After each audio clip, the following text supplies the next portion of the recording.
بسم اللہ الرحمن الرحیم۔ السلام علیکم۔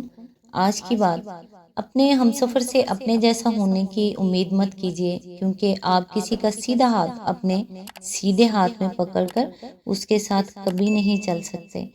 آج انشاءاللہ سورۃ آل عمران کی آیت نمبر 1 سے سٹارٹ کریں گے۔ اعوذ باللہ من الشیطان الرجیم، بسم اللہ الرحمن الرحیم۔ الف لام میم۔ آیت نمبر 2۔ اللہ وہ زندہ جاوید ہستی ہے جو نظام کائنات کو سنبھالے ہوئے ہے، حقیقت میں اس کے سوا کوئی خدا نہیں ہے۔ اس کی تفسیر ہے، یعنی نادان لوگوں نے اپنی جگہ چاہے کتنے ہی خدا اور معبود بنا رکھے ہوں، مگر اصل واقعہ یہ ہے کہ خدائی پوری کی پوری بلا شرکت غیر اس غیر فانی ذات کی ہے، جو کسی کی بخشی ہوئی زندگی سے نہیں بلکہ آپ اپنی ہی حیات سے زندہ ہے، اور جس کے بل بوتے ہی پر کائنات کا یہ سارا نظام قائم ہے۔ اپنی سلطنت میں خداوندی کے جملہ اختیارات کا مالک وہ خود ہی ہے، کوئی دوسرا نہ اس کی صفات میں اس کا شریک ہے، نہ اس کے اختیارات میں اور نہ اس کے حقوق میں، لہٰذا اس کو چھوڑ کر یا اس کے ساتھ شریک ٹھہرا کر زمین یا آسمان میں کہیں بھی کسی اور کو معبود الہ بنایا جا رہا ہے، ایک جھوٹ گھڑا جا رہا ہے اور حقیقت کے خلاف جنگ کی جا رہی ہے۔ آیت نمبر 3۔ اس نے تم پر یہ کتاب نازل کی جو حق لے کر آئی ہے، اور ان کتابوں کی تصدیق کر رہی ہے جو پہلے سے آئی ہوئی تھی۔ اس سے پہلے وہ انسانوں کی ہدایت کے لیے تورات اور انجیل نازل کر چکا ہے۔ اس کی تفسیر ہے، عام طور پر لوگ تورات سے مراد بائبل کے پرانے عہد نامے کی ابتدائی 5 کتابیں اور انجیل سے مراد نئے عہد نامے کے 4 مشہور انجیلیں لے لیتے ہیں۔ اس وجہ سے یہ الجھن پیش آتی ہے کہ کیا فی الواقع یہ کتابیں کلام الہی ہی ہیں، اور کیا واقعی قرآن ان سب باتوں کی تصدیق کرتا ہے جو ان میں درج ہیں؟ لیکن اصل حقیقت یہ ہے کہ تورات بائبل کی پہلی 5 کتابوں کا نام نہیں ہے، بلکہ وہ ان کے اندر مندرج ہے، اور انجیل نئے عہد نامہ کی اناجیل عربیہ کا نام نہیں ہے، بلکہ وہ ان کے اندر پائی جاتی ہے۔ دراصل تورات سے مراد وہ احکام ہیں جو حضرت موسیٰ علیہ السلام کے بعثت سے لے کر ان کی وفات تک تقریباً 40 سال کے دوران میں ان پر نازل ہوئے۔ ان میں سے 10 احکام تو وہ تھے جو اللہ تعالیٰ نے پتھر کی لوحوں پر کندہ کر کے انہیں دیے گئے تھے۔ باقی ماندہ احکام کو حضرت موسیٰ نے لکھوا کر اس کی 12 نقلیں بنی اسرائیل کے 12 قبیلوں کو دے دی تھیں، اور ایک نقل بنی لاوی کے حوالے کی تھی تاکہ وہ اس کی حفاظت کریں۔ اسی کتاب کا نام تورات تھا۔ یہ ایک مستقل کتاب کی حیثیت سے بیت المقدس کی پہلی تباہی کے وقت تک محفوظ تھی۔ اس کی ایک کاپی جو بنی لاوی کے حوالے کی گئی تھی، پتھروں کی لوحوں سمیت عہد کے صندوق میں رکھ دی گئی تھی، اور بنی اسرائیل اس کو تورات ہی کے نام سے جانتے تھے، لیکن اس سے ان کی غفلت اس حد کو پہنچ چکی تھی کہ یہودیہ کے بادشاہ یوسیہ کے عہد میں جب ہیکل سلیمانی کی مرمت ہوئی تو اتفاق سے سردار کاہن یعنی ہیکل کے سجادہ نشین اور قوم کے سب سے بڑے مذہبی پیشوا خلقیہ کو ایک جگہ تورات رکھی ہوئی مل گئی،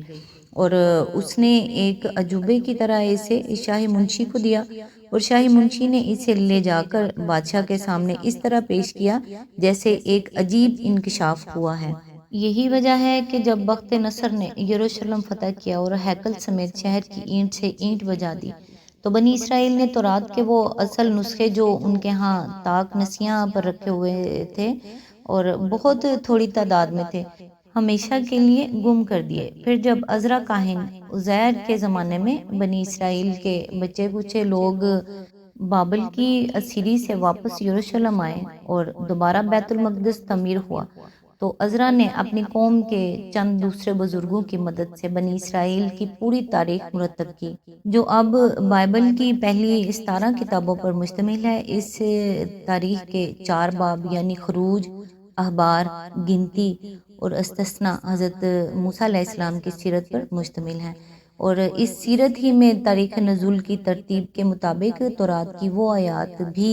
حسب موقع درج کر دی گئی ہیں جو عزرا اور ان کے مددگار بزرگوں کو دستیاب ہو سکیں۔ بس دراصل اب تورات ان منتشر اجزاء کا نام ہے جو سیرت موسیٰ علیہ السلام کے اندر بکھرے ہوئے ہیں۔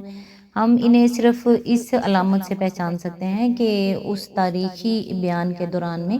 جہاں کہیں سیرت موسوی کا مصنف کہتا ہے کہ خدا نے موسیٰ سے یہ فرمایا، یا موسیٰ نے کہا کہ خداوند تمہارا خدا یہ کہتا ہے، وہاں سے تورات کا ایک جز شروع ہوتا ہے، اور جہاں پھر سیرت کی تقریر شروع ہو جاتی ہے وہاں وہ جز ختم ہو جاتا ہے۔ بیچ میں جہاں کہیں کوئی چیز بائبل کے مصنف نے تفسیر و تشریح کے طور پر بڑھا دی ہے، وہاں ایک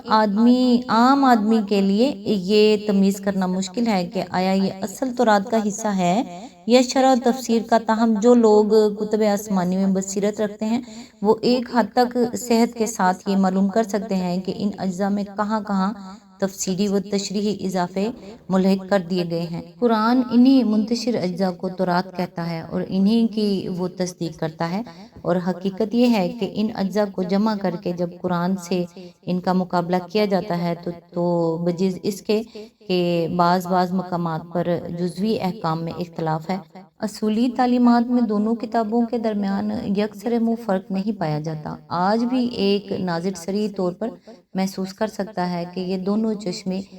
ایک ہی منبع سے نکلے ہوئے ہیں۔ اسی طرح انجیل دراصل نام ہے ان الہامی خطبات اور اقوال کا جو مسیح نے اپنی زندگی کے آخری 2.5-3 برس میں بحیثیت نبی ارشاد فرمائے۔ وہ کلمات طیبات آپ کی زندگی میں لکھے اور مرتب کیے گئے تھے یا نہیں، اس کے متعلق اب ہمارے پاس کوئی ذریعہ معلومات نہیں ہے۔ ممکن ہے بعض لوگوں نے انہیں نوٹ کر لیا ہو، اور ممکن ہے کہ سننے والے معتقدین نے ان کو زبانی یاد کر رکھا ہو۔ بہرحال ایک مدت کے بعد جب آن جناب کی سیرت پاک پر مختلف رسالے لکھے گئے تو ان میں تاریخی بیان کے ساتھ ساتھ وہ خطبات اور ارشادات بھی جگہ جگہ حسب موقع درج کر دیے گئے جو ان رسالوں کے مصنفین تک زبانی روایات اور تحریری یادداشتوں کے ذریعے سے پہنچے تھے۔ آج متی، مرکس، لوکا اور یوحنا کی جن کتابوں کو اناجیل کہا جاتا ہے، دراصل انجیل وہ نہیں ہیں، بلکہ انجیل حضرت مسیح کے وہ ارشادات ہیں جو ان کے اندر درج ہیں۔ ہمارے پاس ان کو پہچاننے اور مصنفین سیرت کے اپنے کلام سے ان کو ممیز کرنے کا اس کے سوا کوئی ذریعہ نہیں ہے کہ جہاں سیرت کا مصنف کہتا ہے کہ مسیح نے یہ فرمایا یا لوگوں کو یہ تعلیم دی، صرف وہی مقامات اصل انجیل کے اجزاء ہیں۔ قرآن انہی اجزاء کے مجموعے کو انجیل کہتا ہے اور انہی کی وہ تصدیق کرتا ہے۔ آج کوئی شخص ان بکھرے ہوئے اجزاء کو مرتب کر کے قرآن سے ان کا مقابلہ کر کے دیکھے تو وہ دونوں میں بہت ہی کم فرق پائے گا، اور جو تھوڑا بہت فرق محسوس ہوگا وہ بھی غیر متعصبانہ غور و تامل کے بعد بآسانی حل کیا جا سکے گا۔ آیت نمبر 4، اور اس نے وہ کسوٹی اتاری ہے جو حق اور باطل کا فرق دکھانے والی ہے۔ اب جو لوگ اللہ کے فرامین کو قبول کرنے سے انکار کریں ان کو یقیناً سخت سزا ملے گی۔ اللہ بے پناہ طاقت کا مالک ہے اور وہ برائی کا بدلہ دینے والا ہے۔ آیت نمبر 5، زمین اور آسمان کی کوئی چیز اللہ سے پوشیدہ نہیں۔ اس کی تفسیر ہے یعنی وہ کائنات کی تمام حقیقتوں کا جاننے والا ہے، لہٰذا جو کتاب اس نے نازل کی ہو وہ سراسر حق ہی ہونی چاہیے، بلکہ خالص حق صرف اسی کتاب میں انسان کو میسر آ سکتا ہے جو اس علیم و دانا کی طرف سے نازل ہوئی ہو۔ آیت نمبر 6، وہی تو ہے جو تمہاری ماؤں کے پیٹ میں تمہاری صورتیں جیسی چاہتا ہے بناتا ہے، اس زبردست حکمت والے کے سوا کوئی اور خدا نہیں ہے۔ اس کی تفسیر ہے اس میں دو اہم حقیقتوں کی طرف اشارہ ہے، ایک یہ کہ تمہاری فطرت کو جیسا وہ جانتا ہے نہ کوئی دوسرا جان سکتا ہے نہ تم خود جان سکتے ہو، لہٰذا اس کی رہنمائی پر اعتماد کیے بغیر تمہارے لیے کوئی چارہ نہیں ہے۔ دوسرے یہ کہ جس نے تمہارے استقرار حمل سے لے کر بعد کے مراحل تک ہر موقع پر تمہاری چھوٹی سے چھوٹی ضرورتوں تک کو پورا کرنے کا اہتمام کیا، کس طرح ممکن تھا کہ وہ دنیا میں تمہاری ہدایت اور رہنمائی کا انتظام نہ کرتا،